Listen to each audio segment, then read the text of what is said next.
할렐루야. 오늘도 예배드리는 여러분 한 분 한 분 가운데 하나님의 크신 은혜가 충만하기를 바랍니다. 제가 지난 주일에는 집에서 처음으로 영상 예배를 드렸습니다. 어깨 수술로 인해서 좀 통증도 있고 불편함도 있었지만 우리 함께 예배 드리는 것으로 위안이 되었으면 하고 이제 예배의 영상으로 참여를 했습니다. 기도 시간에 장로님이 나오셔서 기도를 하시는데 저의 쾌유를 위해서 기도를 하셨어요. 여러분들도 다 들으셨습니까? 아마 잘 못 들으신 분도 계실 텐데 저는 저를 위해서 기도하는데 갑자기 제 어깨가 푸근해지고 또 부드러워지는 느낌이 들면서 아픈 통증이 그 순간에 사라졌어요. 할렐루야. 그래서 제가 어깨를 들썩들썩 해보니까 들썩들썩 되고 부드러워지고 아프지를 않습니다. 여러분, 저는 이 진통제 그리고 항생제의 부작용이 있어가지고 수술을 할 때마다 이 진통제 때문에 많이 고통을 당해요. 그 진통제가 통증을 진정시키는 역할을 해야 되는데 저는 통증을 진정시키기보다는 온몸이 불편합니다. 힘들어요. 항생제도 그렇고 진통제도 그렇고 가능하면 그래서 안 하려고 많이 하는데 굉장히 힘들지요. 수술한 지 4일 만에 일어난 일입니다. 여러분, 그래서 제가 병원에 가서 의사 선생님에게 좀 통증은 없었습니까? 하고 물어서 어깨가 움직여지고 아픈 게 없어졌다 그랬더니 의사가 깜짝 놀라면서 이 목사님은 대단히 회복이 빠르십니다. 아마 목사님이시니까 하나님이 고쳐주시는가 봅니다 하고 의사가 이야기를 하는 거예요. 그런데 여러분, 저는 장로님의 기도가 저에게 응답된 줄로 믿습니다. 그러면서 제가 생각을 했어요.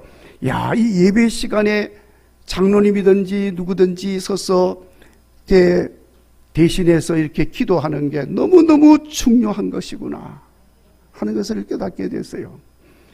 대중 기도지만은 여러분, 우리 하나님은 누군가에게 응답하여 주시는 줄로 믿습니다.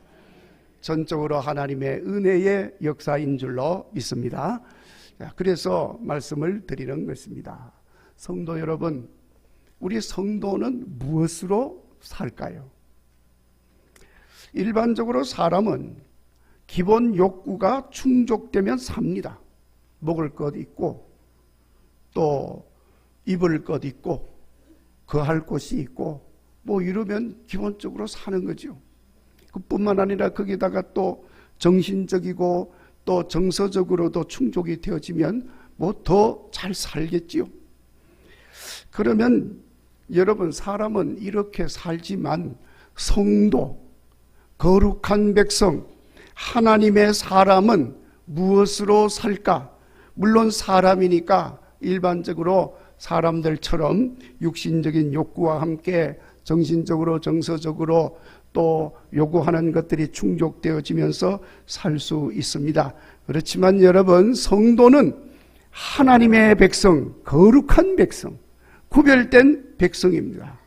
그러니까 모든 것이 다 하나님의 은혜인 것을 믿고 고백하면서 그 은혜로 사는 것이 성도의 삶의 모습인 줄로 믿습니다. 그래서 여러분, 성도는 뭘로 삽니까?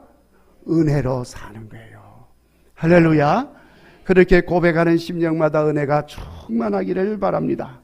오늘 말씀에도 여러분 보시면은 사도 바울도 고백하기를 주님이 주신 말씀을 따라서 고백한 것이기도 합니다만은 9절에 보시면은 내 은혜가 네게 족하도다 하고 말씀하시는 내용을 그대로 고백합니다. 그러니까 주님께서 내게 주신 은혜가 내게 족합니다 하고 고백하는 거예요.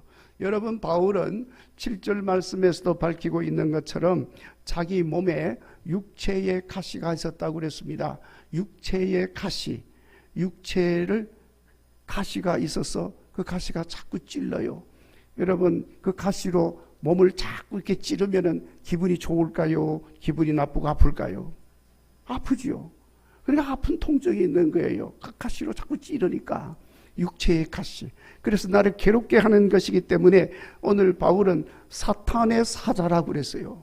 그래서 자꾸 아프게 하는 것을 이야기를 했습니다. 그래서 이 바울은 그런 육체의 가시가 좀 없어졌으면 좋겠다는 마음을 가지고 하나님께 간절히 기도했습니다. 육체를 아프게 하고 공고하게 만들고 또 그것으로 인해서 사람들에게 좋지 못한 이미지를 주고 무엇보다도 하나님 영광을 드러내지를 못하게 됩니다. 실제로 여러분, 사도 바울의 육체의 가시로 인해서 육체의 고통으로 인해서 힘들어하는 것, 그러니까 사람들이 그걸 보면서 아이고 다른 사람 병은 찰또 고쳐주면서 자기 몸의 병은 고치지를 못하네 비난하는 사람도 있었던 것입니다. 그러니까 여러분, 그게 얼마나 영광을 가리는 일입니까? 그래서 사도 바울은 자기 몸의 아픔도 아픔이지만은 은혜도 안 되고 하나님 영광도 가리니 하나님 앞에 간절히 엎드려서 기도하는 거예요. 오늘 말씀에 3번 기도했다고 그랬는데 여러분, 3번이라는 말은 그냥 글자 그대로 3번이라고도 할 수 있지만은 많이 기도했다는 거예요. 간절히 주여 이 질병 고쳐주시옵소서. 주여 이 병을 낫게 하여 주시옵소서. 간절히 기도했어요. 그런데 고쳐지지도 않으면서 예수님께서 바울에게 주신 말씀이 바울아, 내 은혜가 네게 족하다. 그러면서 주님이 말씀을 하신 것입니다.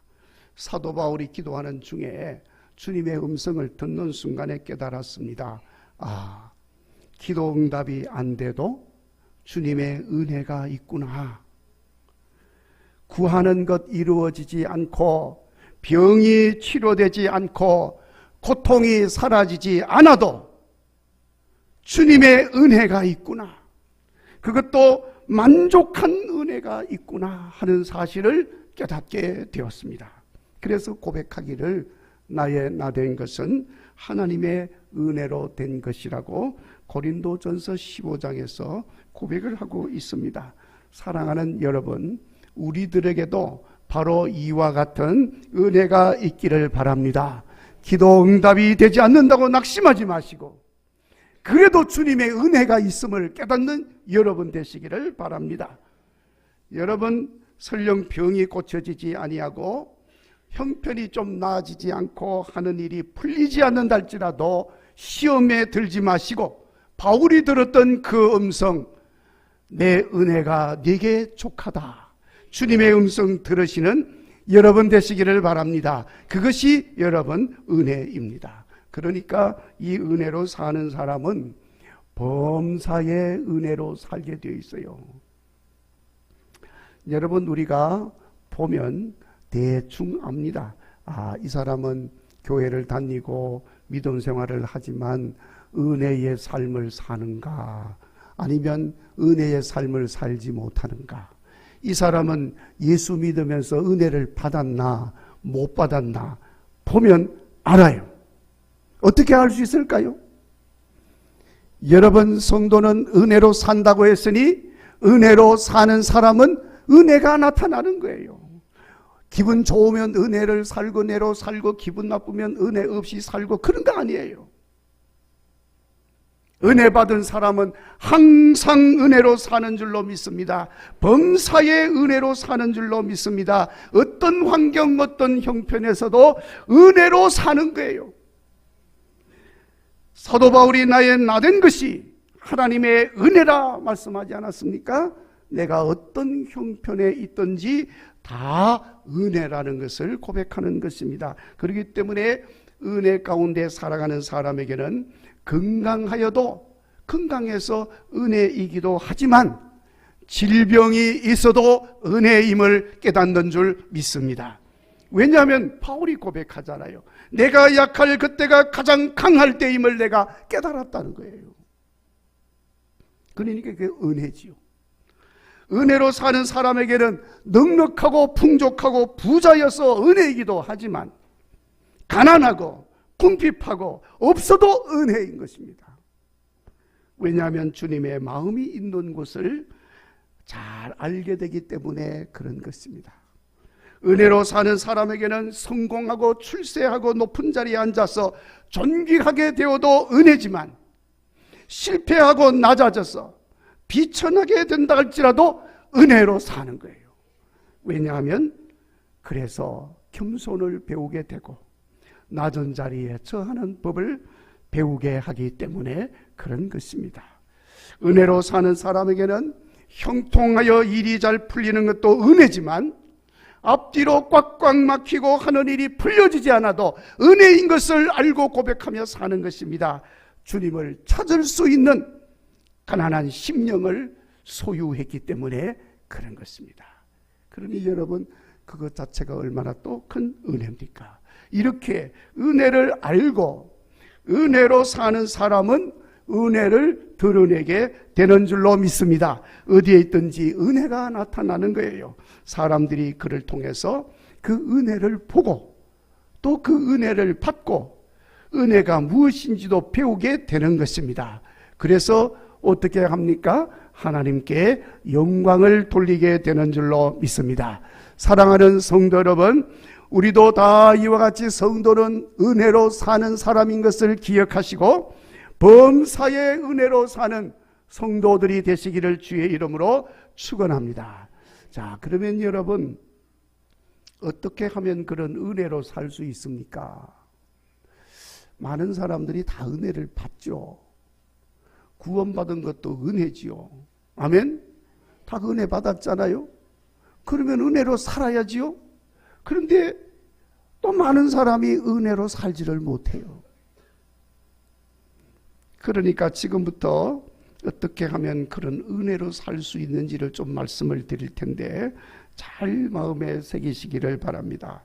먼저 항상 하나님이 함께 하신다는 임마누엘 신앙을 가지고 살아야 돼요. 모든 것은 항상 함께하는 하나님이 주신 것이라는 고백입니다. 여러분, 결국 은혜라고 하는 것이 무엇입니까?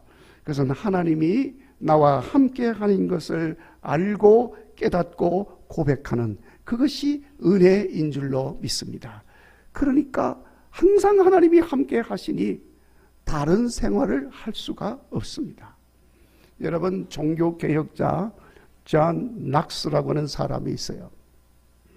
이 사람이 교회를 위해서 복음 진리를 위해서 열심히 개혁운동을 하게 되니까 핍박이 또 얼마나 심하겠습니까?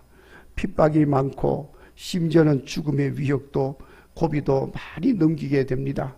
그러니까 녹스가 이런 어느 날 기도를 하는 가운데 스스로 위안을 하면서 하나님께서 내가 이렇게 고생하는 것을 조금은 알아주시겠지, 참작해 주시겠지, 이런 생각이 들어서 하나님 참작해 주시지요 하고 기도를 하고 있는 거예요. 그런데 그 순간에 머릿속에 말씀이 임하기를 내가 가지고 있는 것 중에 내가 주지 않은 게 뭐가 있느냐 하는 음성이 들려오더라는 거예요.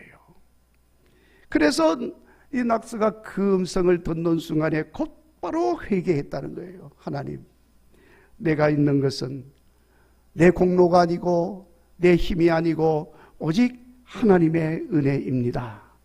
내가 있는 것이 아니라 하나님의 은혜만 내 곁에 있을 뿐입니다 하고 다시 고쳐서 회개하면서 기도했다고 합니다. 철저하게 하나님 중심의 신앙을 고백하는 거예요. 여러분, 요즘 우리 교인들 중에, 특별히 우리 한국의 기독교인들 중에 이 기독교 신앙생활을 인문학적으로 하는 사람이 많아요. 인문학적으로 기독교 신앙을 한다는 말은 인간 중심적인 신앙생활을 한다는 것입니다. 하나님이 중심이 아니고 사람이 중심이요. 사람이 먼저입니다. 그러니까 하나님은 들러리고 하나님은 수단이 될 수밖에 없는 거지요. 그러니까 하나님의 말씀을 받아도 이게 하나님의 말씀인데 인간의 이성의 범주 속에서만 해석을 하는 거예요. 그러니까 기적이고 이적이고 이건 무슨 교훈을 찾자고 그러는 거예요.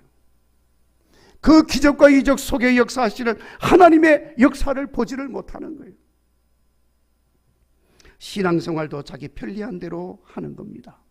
그러니까 그렇게 해석을 하고 그렇게 가르쳐주고 그렇게 말하는 설교를 듣고 다 은혜를 받는다고 그래요. 자기 편한 대로 해주니까. 여러분, 기독교 신앙은 인본주의가 아닙니다. 인문학이 아니에요. 철저하게 하나님 중심의 신앙에서부터 출발되어지고 또 끝을 맺는 것인 줄로 믿습니다. 한국교회는 이거부터 개혁해야 바른 신앙, 하나님 중심의 은혜로운 신앙을 깨닫게 되고 발견하게 되어지는 것입니다. 여러분, 내가 가진 것 중에 하나님 주지 않은 것은 아무것도 없습니다.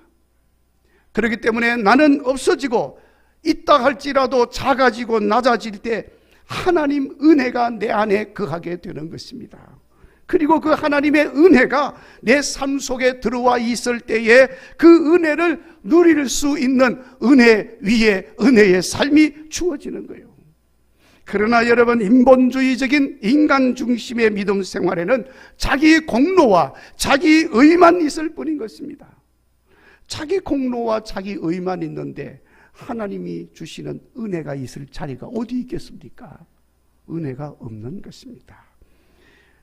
임마누엘 신앙으로 하나님 중심적 믿음 생활로 은혜로 사는 성도들 되시기를 바랍니다. 그리고 성도가 은혜로 살려면 불평하지 말고 감사해야 돼요.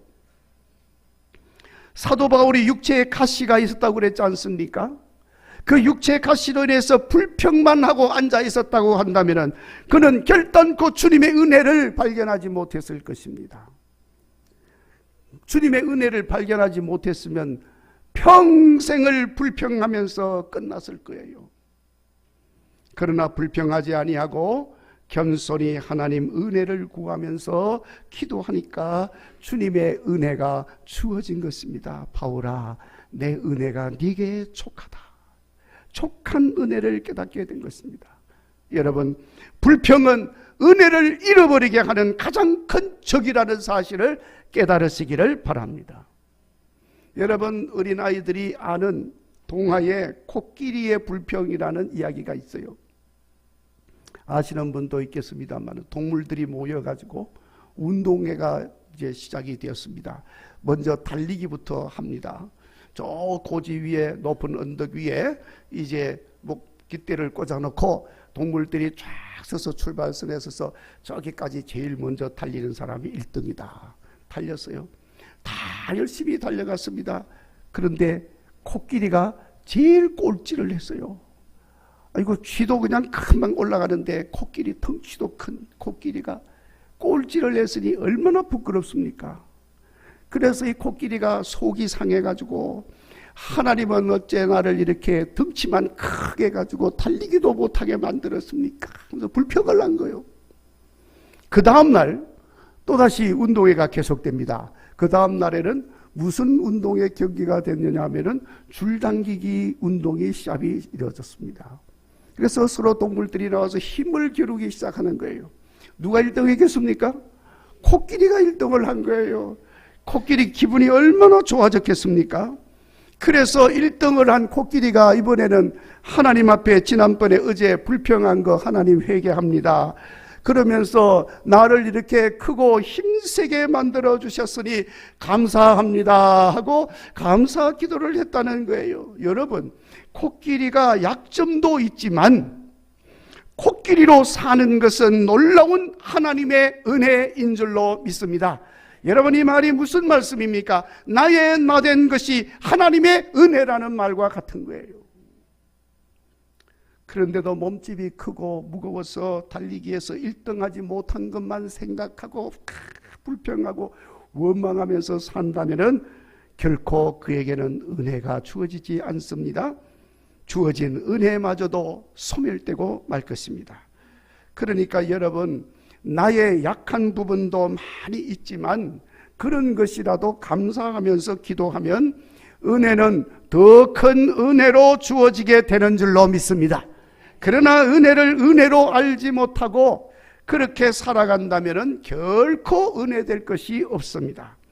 여러분, 내가 가진 것, 그것이 비록 약한 것이라도, 그것이 작은 것이라도 소중히 생각하시고 그나마도 하나님의 은혜라는 사실을 고백하면서 산다면 미처 내가 알지 못하고 깨닫지 못했던 더 깊은 하나님의 은혜를 발견하게 되어질 줄로 믿습니다. 그래서 은혜는 더 큰 은혜가 되고 복은 더 큰 복이 되는 줄로 믿습니다. 정작 다른 사람들은 나를 보면서 너무너무 부러워하고 있는데 자기 자신은 그것을 깨닫지 못해서 불평만 하고 산다면 여러분, 그 얼마나 어리석고 미련한 삶입니까?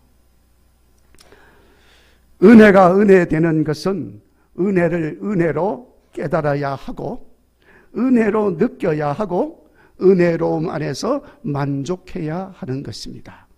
그런 의미에서 내가 믿음의 삶을 살고 있다는 것 자체가 은혜임을 깨달으시고 늘 감사하면서 살아서 은혜로 사는 성도들 되시기 바랍니다. 그리고 나가서는 이 은혜의 현실을 보면서 자기 자신을 은혜에 맡겨야 하는 거예요. 그렇게 함으로 우리는 진정한 예수님 안에서의 삶을 누리게 되고 성도의 바른 삶, 행복한 삶을 살게 되는 것입니다. 여러분, 삼중 장애로 많은 어려움이 있었지만은 많은 장애로 힘들어하고 절망 속에 있는 사람들에게 용기를 준 헬렌 켈러라고 하시는 분을 아실 줄로 믿습니다. 눈도 보지 못하고 귀도 듣지 못하고 입에서도 말도 할 수 없는 그런 장애를 겪고 있는 사람이었습니다. 그런데 여러분, 그런 장애 가운데서도 그런 장애를 극복하고 평생을 행복하게 살았어요. 그러니까 말년에 어떤 기자가 물었습니다.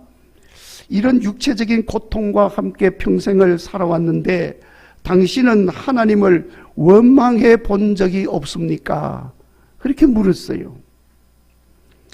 자, 여러분, 이 질문은요, 아주 해석하기에 따라서 아주 묘한 질문이기도 합니다. 자, 그런데 헬렌 켈러는 그 질문을 받고 빙그레 웃으면서 이렇게 대답을 했다고 합니다. 제가 하나님께로부터 받은 은혜를 헤아려 보는 것만으로도 시간이 부족합니다. 그리고 하나님께서 내게 주신 그 감사들을 생각해 보면은 그 감사를 생각하는 것만도 시간이 부족합니다. 그런데 내가 어찌 원망할 시간이 있겠습니까? 감사하고 은혜를 기뻐하는 것으로도 시간이 부족하다고 고백한 거예요. 원망하고 불평할 시간이 어디 있겠습니까? 여러분, 이 사람이 바로 은혜를 아는 사람이에요. 남들은 그를 불행하게 보았습니다. 그러나 그는 은혜를 아는 사람이었습니다. 그는 진실로 은혜로 산 그리스도인이었고 그가 고백한 대로 행복한 삶을 살았습니다. 사랑하는 여러분, 우리도 늘 감사하는 가운데 그 은혜 속에 나를 온전히 맡기고 살아가는 성도가 되시기를 바랍니다. 그리고 마지막으로 성도가 은혜로 살기 위해서는 여러분, 은혜를 헛되이 하지 말아야 합니다. 우리 한번 따라서 하십시다. 은혜를 헛되이 하지 말자. 오늘 말씀에 바울은 모든 것이 하나님의 은혜임을 고백했습니다. 그런데 고린도 후서 6장 1절 말씀에 앞에서 그 말씀에서 말하기를 우리가 하나님과 함께 일하는 자로서 너희를 권하노니 하나님의 은혜를 헛되이 받지 말라, 이렇게 권면을 했습니다. 자, 여러분, 중요한 의미가 담겨 있습니다. 아담이 하나님 앞에 범죄를 했습니다. 그때 아담이 지은 가장 큰 죄가 뭔지 아십니까? 물론 선악과를 따먹은 불순종의 죄라고 할 수 있지요. 그것도 물론 맞습니다. 그러나 단순히 그 불순종의 죄의 문제가 아니에요. 아담이 하나님 앞에 지은 가장 큰 죄는 하나님이 베풀어 주신 놀라운 은혜를 저버렸다는 거예요. 여러분 똑똑히 기억하시기 바랍니다.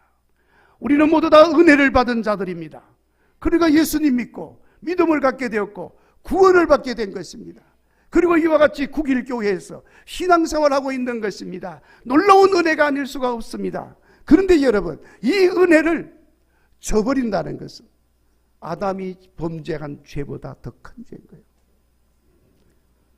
여러분, 아담이 하나님으로부터 받은 은혜가 뭡니까? 천지 만물을 다 만들어서 아담에게 다 준 거 아니에요. 네 마음대로 지배하고 다스리고 통치해라. 모든 것을 다 하나님께서 베풀어 주셨습니다. 은혜로 주신 거예요. 아담이 뭐 한 게 하나도 없어요. 그런데 여러분, 아담은 그 모든 은혜들을 무시하고 헌신짝같이 버렸다는 거예요. 여러분, 인간은 오직 하나님 은혜로만 사는 존재로 만들어졌습니다. 내가 노력하고 내가 힘쓰고 내가 일하고 내가 개척하고 이렇게 해서 사는 존재가 아니라는 겁니다. 내 힘으로 할 수 있는 것은 아무것도 없어요. 여러분, 저도 제 이야기에서 미안합니다만은 옛날에는 제 힘으로 뭐든지 할 수 있다고 생각을 했어요. 얼마나 교만한 생각입니까? 그런데 세월이 지난 지금은 하나님, 내가 할 수 있는 건 아무것도 없습니다. 모든 것은 오직 하나님의 은혜입니다. 고백하지 않을 수가 없는 거예요. 구원도 하나님 은혜, 믿음을 갖게 된 것도 하나님 은혜, 내가 오늘 여기에 서 있는 것도 하나님의 은혜인 것입니다. 하나님 은혜 아닌 게 어디 있어요? 그런데 하나님 없이 하나님이 하시는 일을 마치 자기가 하는 것인 줄로 알고 산다는 것은 하나님 은혜를 무시하는 것이고 하나님 은혜를 헛되게 하는 것입니다. 성도 여러분, 지금 이 순간에도 내 짐을 지시고 내 아픔을 짊어지시고 나의 문제를 짊어지시고 나와 함께 하시는 하나님의 은혜가 있음을 기억하시기를 바랍니다. 주님이 다 지시고 있는 거죠. 그래서 우리는 그 은혜로 사는 것입니다. 하나님의 은혜를 더 크고 놀라운 은혜로 그래서 만들어가는 여러분들이 되시기를 주의 이름으로 축원합니다. 그런 의미에서 우리는 은혜로 사는 성도임을 깨달으시고 잊지 마시고 우리가 생활 속에서도 웬만하면 은혜로 행하며 살 수 있기를 간절히 바랍니다. 내 집에서 가족들뿐만 아니라 주변의 이웃들에게도, 그리고 함께 신앙생활하는 교회의 성도들 가운데 상호간에도 웬만하면 은혜로 행하시기를 바랍니다. 말을 해도 은혜로 행하시고 행동을 해도 은혜로 행하시고 웬만하면 그렇게 하시는 거예요. 평양의 깡패 김익두는 유명한 사람이었잖아요. 근데 이 사람이 복음을 받고 목사가 되었습니다. 그런데 목사가 되어서 어느 교회에 가서 부흥회를 하는데 그 동네에 아주 못된 술 주정뱅이 하나가 있었는데 이 김익두 목사님을 알아보지 못하고 술이 뭐 곤드레 만드레 되었으니 뭐 알 수가 있겠습니까? 그래서 김익두 목사님에게 욕을 하고 욕을 해도 가만히 있으니까 또 무시한다 그러면서 두들겨 패고 이렇게 해서 그냥 얼마나 두들겨 팼는지 김익두 목사님이 무지무지하게 많이 맞았다는 거예요. 자, 그런데 여러분, 그 무지무지하게 많이 얻어맞으면서도 김익두 목사님이 하시는 말씀입니다. 여러분 잘 알잖아요. 형님, 예수는 내가 믿고 복은 형님이 받았습니다 하고 이야기했대잖아요. 여러분, 은혜는 내가 받았지만 내 주변의 사람들도 같이 은혜 받게 하는 성도가 되어야 한다는 거예요. 그래서 은혜로 인한 구원의 복된 삶이 내게도 항상 은혜로 기쁨으로 주어질 뿐만 아니라 주변의 사람들에게도 다 이렇게 전해져서 하나님 영광을 드러내는 성도의 삶이 되어져야 할 줄로 믿습니다. 여러분, 우리 하나님은 하나님의 은혜를 알고 은혜에 감사하며 은혜로 사는 사람을 바울과 같이 중요하게 사용하시는 줄로 믿습니다. 그래서 오늘 이 시대에도 귀하게 쓰임받으시는 은혜의 성도들이 되시기를 주의 이름으로 축원합니다.